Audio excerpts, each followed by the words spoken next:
Umre me Ozra Fexeimin. Na trego për atë derën diçka po të portë diçka më na tregu? Domethënë çajo dera? Jo, kjo çajo. Kjo po. Po të shilta po Kuba e shik, atë është ka qenë shtëpi e pejgamberit alayhi salatu wasallam, tash për momentin është vonri i tij, vonri e Bubekrit dhe vonri i Omerit. Çajo dera ka emrin Babul Bekia.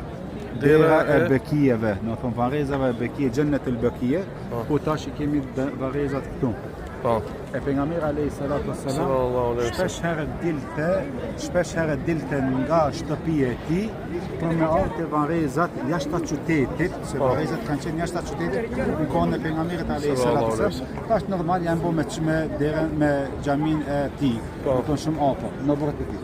Pejgamberi alayhi salatu wasallam shpesh herë dilte dhe bënte dua për të, edhe do të ndërmjetson, do të bën shefat ditën e Kiametit, do thotë me një ditë kush ka mundësi me vdek në Medinë le të vdes, sepse do të bëj shefat për varrezat apo për banorët e varrezave, të cilët janë varros në këtë vend.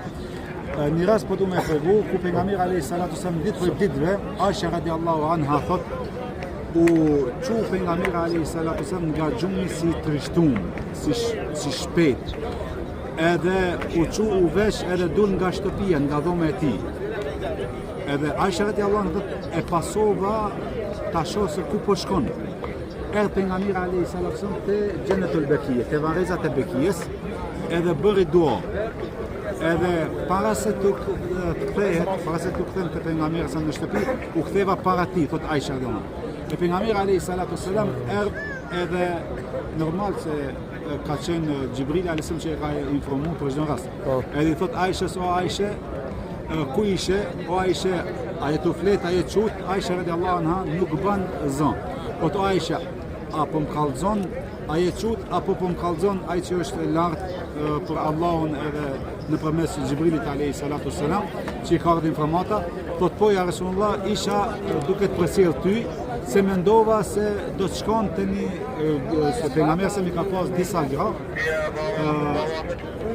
edhe mendova që do të shkon të grua tjetër, edhe nga xhelozia të pasova ty, të shoh, po ti shkove te varrezat edhe e pashe bëre dua. E pejgamberi alayhi salatu wasalam, kjo ka qenë diskutimi apo dialogu në mesën e natës, edhe kështu është sjell pejgamberi alayhi salatu wasalam me gruan e tij. Edhe i thot o Aisha, unë Xhibrili alayhi salam këtë natë edhe më tha o Muhammed, çu se kanë nevojë dua, kanë nevojë banorët e varrezave të Bekis për duan tënde, edhe unë u çova dhe shkova bëra dua, edhe me debut i kallzon Aisha radiallahu anha se unë nuk në atë aspektin se unë nuk shkova te gruaja tjetër, nuk trahtoj, po në këtë rast vetëm shkova bëra dua edhe derisa e ka qetësuar. S'po, domethënë kjo ngjarje ka ndodhur prej ç'kjo dera, nga kjo dera, Xhennetul Bekije, domethënë që e ka pas shtëpinë aty, edhe deri te varrezat. Te varrezat këto. Shumë interesant si ngjarje. Alhamdulillah që jena ti përjetu këtë tokë ku ka shkel pejgamberi sa edhe ne po shkelmi. Alhamdulillah.